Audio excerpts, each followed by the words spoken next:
Okay, so I'm actually very excited today because as a tennis player, I am thrilled to present Richard Del Nunzio, who is a Brown Harris agent, who is a former professional tennis player, who you can see his great web series, Real Estate with a Racket. Keep an eye out for him on Instagram. So we've got our rackets out. That's right, I got mine right here, ready to go. We're going to talk a little real estate and some tennis. Yes. Richard, thank you for joining us. Thank you for having me. Thank you so much. So tell us a little bit about your journey as a tennis player, traveling on the tour, and then transitioning into real estate. Sure. So I first off started playing at 3 years old. I started playing at my father's country house upstate in a small town of Elizaville, which we were just talking you know about. And it quickly transitioned to me playing full time at 9 years old. I was training 6 days a week. By 11 years old, I was, traveling full time across the country. I left school at 16 years old to do online school, Laurel Springs, which I don't know if it still exists, a little bit time ago, but at which point I traveled to about 20 to 25 different countries to play the international circuit. I then went to, had the option to play pro full-time or to go to college.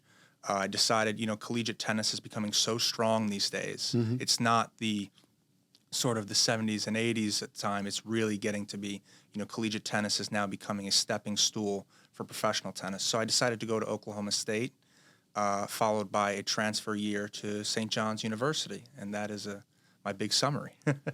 Wow. So that's an interesting life at that age, because did you find that you were a little disconnected from your peers, not being in school?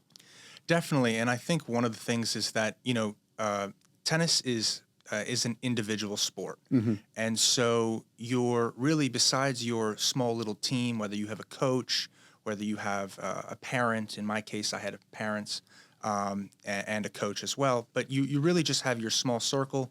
You're missing, events on the weekends due to tournaments. You're missing, even a lot of times school curriculum. That's why I had to finally just decide to leave school full time and play professionally, because the idea of, missing 20 weeks out of the year, it was just impossible to do anything serious in school. So did you love tennis that much? Did you feel pressure? Yeah. I really had a supportive family. Everyone was very, very, tennis was something where I never felt the pressure to 100%, I had to win. And that's oftentimes added to my success, because when you don't feel that you have to do something, it actually frees you up, mm-hmm. and you can actually get creative and almost a little, curious as to what I can do. And that matched a lot of the way I played. I was I did not have a big weapon. See a lot of these guys talking about Alcaraz, Sinner. I was not one of those guys. I was much more of a slicer, hitting, heavy topspin, changing pace and doing that sort of thing. So, that was sort of the fun of it. Because I've watched you a little bit on your reels. Yes. And I notice you have the classic strokes.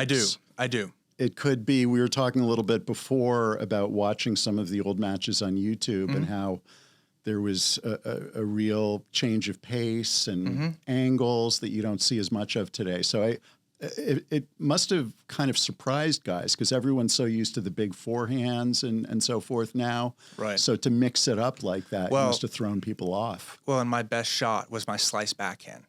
So people are like, your slice backhand? They're like, you got to be kidding me. And that was my best shot. And it was funny because it would throw people off, especially with guys with big Western grips. And, I'm not going to bore everyone about all the tennis stuff, but that would, that was my big, that was my feat. Yeah. Well, I want to get more into that. Sure. Because I love just breaking down the mechanics Sure. and different styles. I have this friend, Trevor, who moved out to El Paso, and he's now a teaching professional. So I'll talk to him on the phone about, I'm working on pronation and my second serve and that kind of thing. So I love geeking out on it. So, well, for the serve, you're going to go to Trevor, not to me. Okay.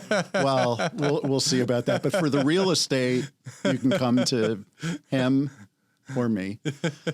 So you're now a very successful real estate agent. And I love that you incorporate tennis and your previous career into your current career. How do you think being a professional tennis player has benefited you as an agent?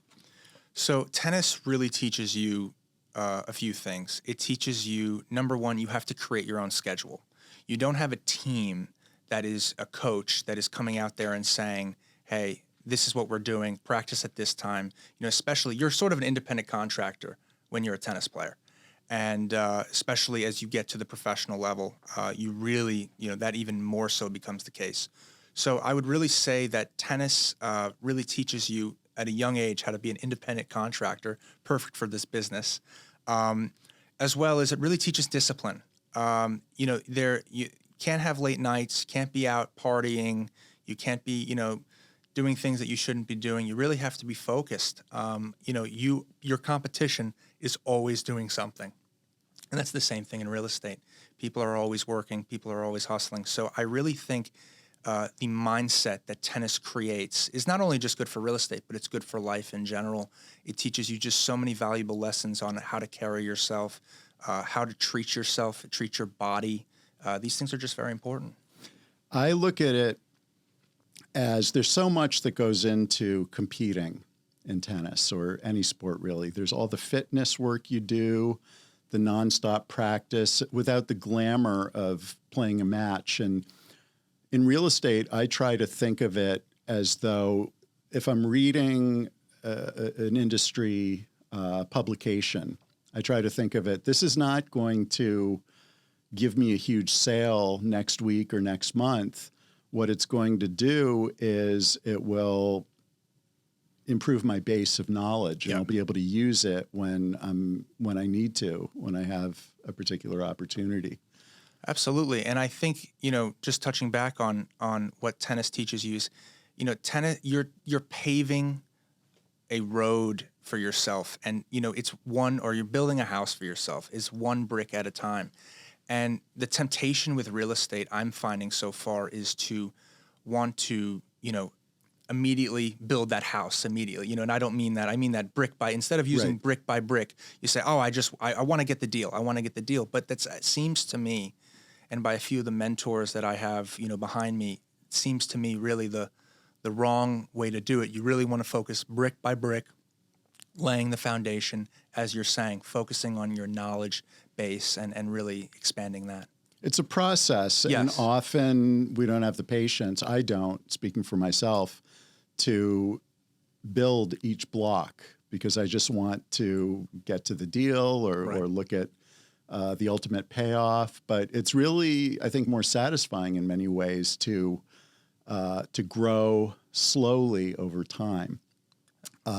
So you were playing on the tour. Mm-hmm. And how did you make your transition to real estate? What happened with the tennis? And so, to keep you an idea of sort of what had happened, and I'm very proud of my ranking, and so I'll state my rankings and what went on and how that I'll tell you how that affects the question that you I won't just state my ranking. So I had reached as high. I had finished as high as 5 in the country. I went overall as the 14th overall recruit into the Division One, in Division One in 2012. I has reached as high as about 150, give or take, maybe 160. I'm not following this all the time, but 150 or 160 in the world internationally as a junior, and had wins over some very top guys. So my career, I even was telling you I had a win over Taylor Fritz, which I was very excited about in doubles, and with my good friend Eric Reyes. And what happened was I got very sick. And at 20 years old, my career ended. I got Lyme disease. I contracted Lyme disease. Don't know how I got it. And that ended my career, at which point I had an 8-year battle with Lyme disease, in and out of a wheelchair for a greater part of 2 years. And I, multiple treatments, many years of antibiotics. And finally, I realized I was very lucky and very fortunate, and I owe all my success to really one person, which I'll mention, which is Paula Del Nunzio, who is my mentor, my aunt, and I love my aunt, and it's she really kind of motivated me to get into real estate. I obviously her success is speaks for herself. Everyone calls her the townhouse queen, but she's also the penthouse queen, but that's okay. But besides that, just seeing the kind of person she is and made me really want to, and seeing the success and how happy she could make other people. Real estate is such an emotional thing. You're dealing with someone oftentimes biggest asset, and you're dealing with, their home. I mean, that's where people have had kids, deaths, this, that. And so to see Paula really affect people's lives like that, I knew there was no other career for me, really. Yeah. It's remarkable. It's like you said, the biggest financial transaction of people's lives for the most part. And to be a part of that is a great honor. But that's really a remarkably inspiring story because you went from a professional athlete one day to essentially being unable to walk. I had to relearn how to stand. I had to lost my ability to read for a time, and it was it was a very difficult time. But I like to think of tennis as really that foundational rock in my life, because tennis really allowed me to be able to say, hey, let's focus on the day-to-day, right? At one point at a time, one day at a time, whether it was meditation or a treatment or, anything that I was doing for my body, focusing on that one day at a time. And I thought that was critical, and that helped me really with my Lyme disease and to help me manage it. And then now in real estate, I feel that really helps me. I can imagine if you've overcome what you've overcome, a tough deal or difficult people that you're dealing with must seem like a piece of cake. Well, it certainly changes your perspective, right? It actually takes the edge off. I almost look at myself as lucky, because when you have something so bad or I don't want to say bad, but when it was bad. When you have something so bad in your life and you're able to overcome it, it really changes your perspective. It's like, if I don't get that listing, okay, I'll survive. I'm able to stand. I'm able to read. I'm able to walk. I am able to be on awesome podcasts, right? I mean, come on. Yeah, I heard you're going to be on a good one. Yeah, there you go. Right? There you go. So, I mean, it really changes your perspective. And I think that's really important for this business because, I've listened to a lot of the podcasts on the More Network. And, one of the things that I see constantly is the self-drive of real estate agents is truly unmatched, and much in the sports world. I really see that. You don't have a boss. You get a desk and you get a phone book or a computer. Now we use computers, and good luck, right? That's how it is. And so it's really imperative that one has that self-drive. And I see through all these podcasts that I listen to, I was listening to Wheezy, Lewis Phillips Forbes, and a few of these greats. She's great. Yeah, and talking about, we all have to be a little crazy to do this business. And I think it's crazy, but I also think it's the self-motivating factors, which all those things in my life, tennis, Lyme disease, hopefully they've instilled and created some good habits. Well, someone once told me that you can learn more about someone from watching them for 10 minutes on a tennis court than you can from 10 years on a psychiatrist's couch. I knew how you were going to finish that. It's the same with real estate. You can learn more about someone doing a deal with them for a day or two or listening to them on the phone than you might have known them for 20 years. Very true. So did you always think about real estate because of your aunt, or was it something that kind of came to you when you were recovering? Sure. It was more, I was always fascinated with, Paula's selling these amazing townhouses and amazing buildings and, always just looking at the success, but really, it was happened more later. I actually had during my illness, I was really thinking of a few different things that I could do, and it just happened that I was really I considered it, and I thought it was a great move, and I could not have done it without Paula. It's to have someone to be able to look at and to say, this is the model, right? It's not like this is the recipe. So now it's just a matter of getting out there and hitting the forehands and backhands, doing the reps. And I think so, that's really something that has been really fortunate for me. Excellent. Well, I want to talk more about tennis and real estate. We will be right back after a word from our sponsors. From residential and commercial closings to litigation, Romer DeBoss is your full-service real estate law firm. We blend big firm knowledge with boutique-level attention, delivering outcomes that exceed every expectation. Contact us at romerdeboss.com. I'm Brian Scott Cohen, one of the top loan originators in the country, and the #1 mortgage originator at Guaranteed Rate Infinity. Guaranteed Rate Infinity arguably has the most advanced tech in the industry. Our completely digital loan process makes it easy and efficient for homeowners, from a 15-minute pre-approval to the digital application and through closing. My team and I would love to help you get into the home of your dreams. So I started playing tennis. I played a little bit when I was a kid, and but never really took serious lessons or anything. And then the summer after my freshman year, I got a job at a tennis club as a groundskeeper. And so one day, one of the pros there said, "Oh, let me take you out and I'll, show you a little bit." And so he handed me the racket and he said, "Move your grip over." And he showed me a Western grip. Yep. And it was so counterintuitive that the first 20 balls I hit into the ground and then into the net. Yeah. And then I think the 21st, I just weighed in and I took a big swing and I just started crushing the ball. And I couldn't believe it. I was hitting the ball as hard as I could and it was going in and I was in this rally. And I'll never forget that moment. I remember it like it was yesterday. And that's when I fell in love with tennis. And I played all summer.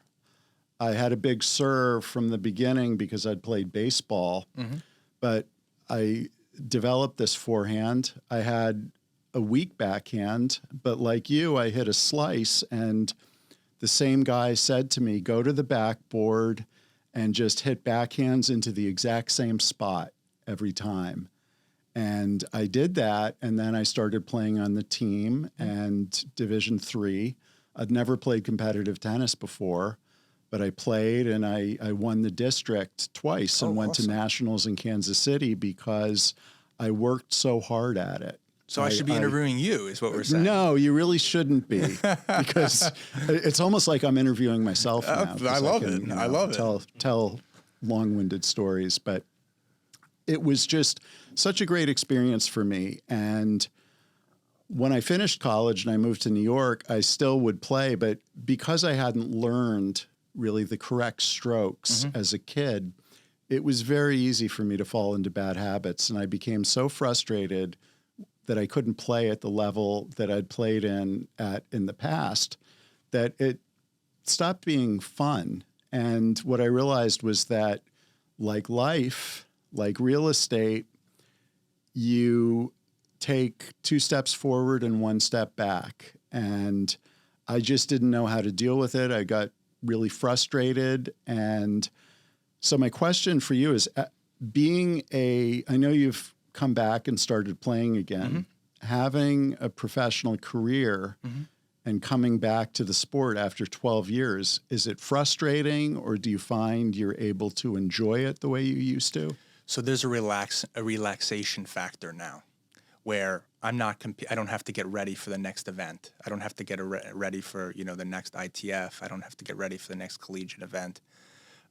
And so there's a freedom there. And so there's such a, I don't know what the syndrome would be called, but there's a syndrome with tennis players where as soon as they retire, they play their best tennis.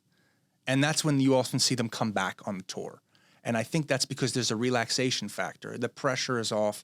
They've gained it, they've grounded themselves a little bit. And, when one grounds oneself, it's amazing what you can do when you take the pressure off. And so I think that really would be, the summary of that. I think that, the amazing thing about sports and about real estate is, when you're kind of on your own here, and so you're trying to navigate, and pressure can be such an important factor, and it can be helpful at times, right? It can motivate folks and it can really bring the best out of you, but it can also detract. It can also, add ankle weights to you. And so I think those players, and to answer your question in the longest possible way, I think that being freer now after 12 years of not being in the sport has enabled me to just sort of have fun with it, and to create this content, and to get out there and just have fun. And you're not as hard on yourself. I'm not as hard on probably. myself. See, that was the 10-second answer. Yeah. Yes. Yeah.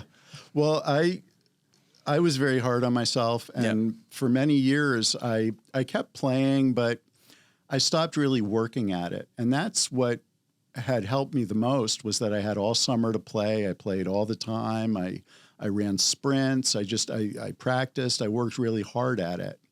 And that was such a great lesson to me, because it wasn't something that came naturally to me, but I put every ounce of effort that I had into playing. And I stopped playing for many years when my son was born entirely. And then during COVID, I started hitting again, and I started really enjoying it once again. And there was a day I'll never forget. It was last fall, and I had just played in Fort Greene Park, and I was playing, and everything just relaxed.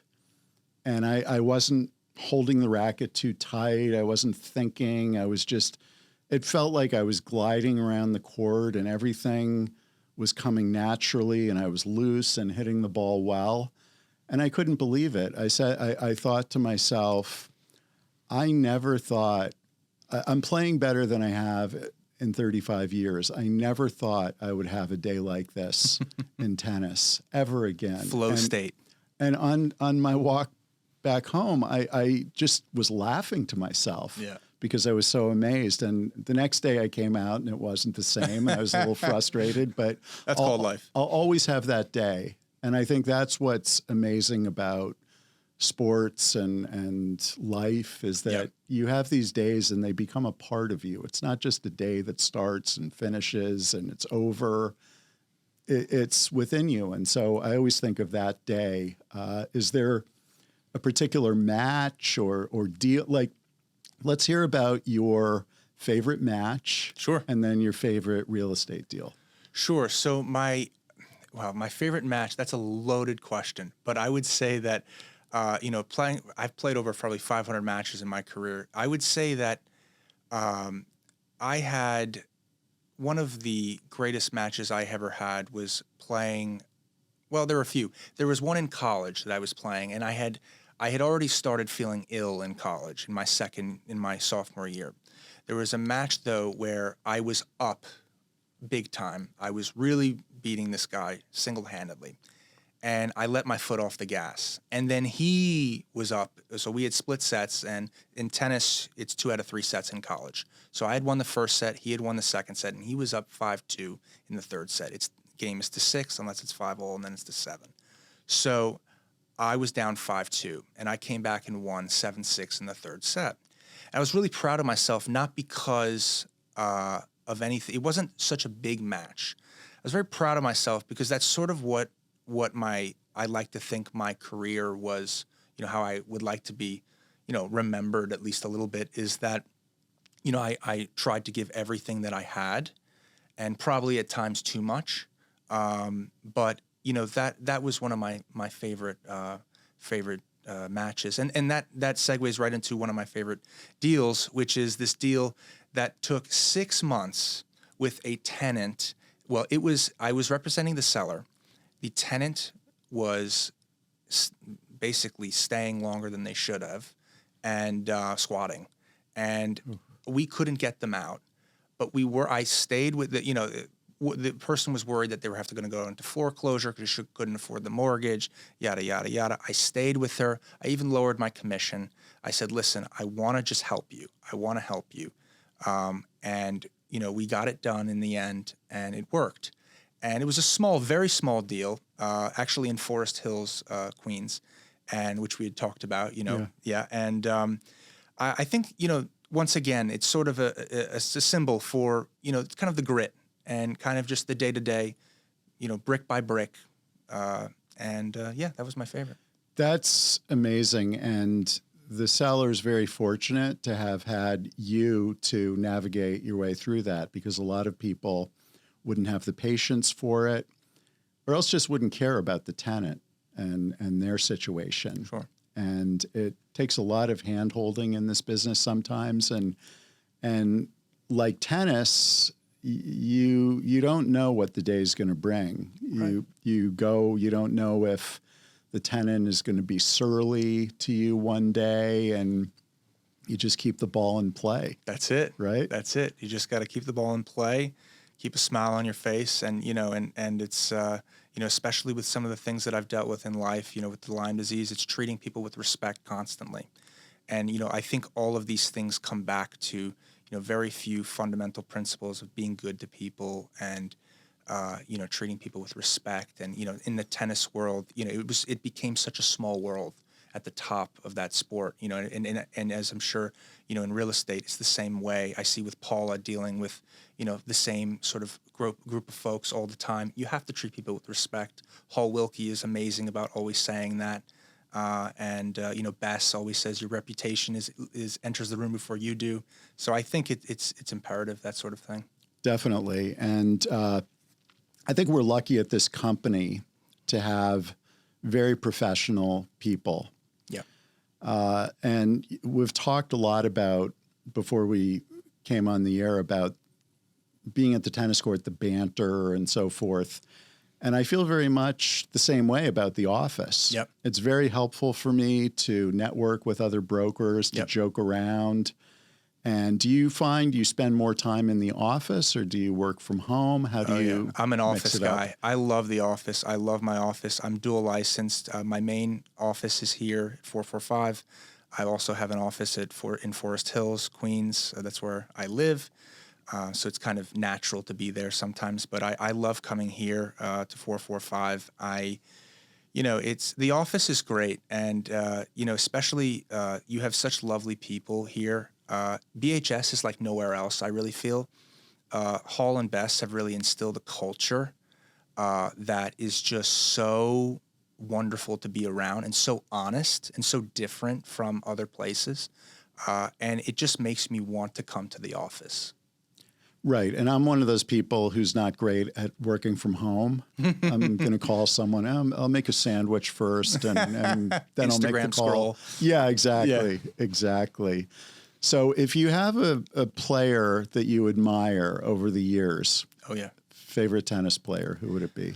So it's not going to be one that everyone's going to know, but it's going to be Patrick Rafter. I remember Patrick Rafter. So Patrick Rafter was a serve and volleyer, and he won the U.S. Open 2 years back to back. I can't remember off the top of my head. Australian. Yeah, right? He won the U.S. Open. Mm-hmm. He won the U.S. Open. He was Australian, though. He was Australian, right, yes, right. But he made the finals of the Aussie, and he won the U.S. Open twice. And what I loved about him was that he had no ground strokes, but he made it work. He kept serving, volleying when Agassi was passing him, when Federer was passing him, and he kept making it work, kept plugging away. And isn't that just what life's about? He was great. I remember him, and I loved the interviews. He had that Aussie accent. I don't know about the man bun. I think he had one of those. Nobody's perfect. But yeah, I mean, nothing against man buns. So if you had to, what's your favorite deal in terms of, we talked a little bit about the one where you were the most resourceful, but do you have one in a building you're particularly proud of, or an apartment that you thought was wonderfully unique? I would say, well, there's one that I'm actually working on with Paula is obviously the head broker of it, but I'm working with Paula and assisting where I can of 117 East 70th Street, and that's a townhouse. And it's not it's a listing right now. It's active, but it's just one that, it's just so fun to watch and to learn, from that level, and to see the discipline that it takes and how Paula just handles it so beautifully. And so it's wonderful to be a part of that. And I think that would be my favorite so far. There's some buildings where you just love to walk in them, Yes. and some listings where you feel you love. It's like certain venues to play tennis. Yes. It just feel great. Like for me, it's Riverside Park and 119th. Oh, yeah. And over the years, I've learned to just appreciate certain buildings Right. and certain people. Right. Do you have a favorite place when you're not playing tennis? You go to just kind of relax, get your thoughts together. You mentioned meditating. Yeah, well, I'm a meditator, although I've been breaking down. I'm getting back onto it. I'm getting back into it, rather.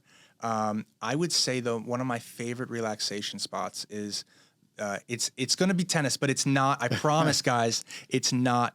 I don't play all the time. It's the West Side Tennis Club in Forest Hills. Beautiful. Forget how many. I've been a member for 26 years. I should know how many courts they have, although they're always changing. But it's a beautiful, beautiful facility. We got to have you out. It's we have grass courts, red clay courts, hard courts, green clay, padel, paddle tennis. I think we even have a pickleball court somewhere. Oh, well, and that's where that. No comment on Okay, the pickleball. okay, There's a real rivalry Yes, there between is. tennis and Yes, there is. pickleball in the city. So. I'm not trying to, burn the city down. But no, that's one of my favorite spots. I love bringing my wife and my son there. And, we just have a great time. So we'll go rapid fire just to get to know Absolutely. you a little bit. Favorite food? Favorite food would be steak. Ribeye, filet? Porterhouse. Porterhouse. Bring it on. Okay, a Bring it little on. mixture. Yes. Favorite steakhouse? Oh gosh. I'm a cheap date. Outback Steakhouse. I'm a cheap date. Outback is, there's Australian. Keeping with the Australian theme, right? You do a pretty good Aussie thank you, accent. Mike. I could tell you watch Thank you, Mike. Patrick Rafter. Favorite movie? Goodfellas. We have a lot in common. Yeah. It's actually my favorite movie. My favorite scene is right after the Lufthansa. Oh yeah. Yeah. And he's in the shower. Just, Jimmy! Jimmy. Well, listen, it's been great having you on Thank the you so show. much. Where can we find you? Sure. So at Richard Del Nunzio would be my Instagram, Facebook, TikTok. Follow along, Real Estate with a Racket. We're trying to bring more content, and follow along. Okay, and I'm counting on you to take me out and maybe help me a little bit. I'm trying to learn a topspin backhand. I want to see that forehand Western grip. That's what I want to see. Yeah, well, we'll see about. Hopefully, we'll see it. Going over the net and Absolutely. in the court. Well, it's been a real pleasure to meet you and talk to you. Thank you. And look forward to having some banter on the tennis courts and in the office. Thank you for having me. So thank you, everybody, for tuning in. We'll see you next week on Becoming Brokerage. What do you really need to know about buying or selling a home? First, it's serious business. And it's complicated. There's a lot of money on the table, and emotion too. You need an agent who knows the ropes. So, whether you're buying or selling your home, work with professionals who have a mastery of the craft.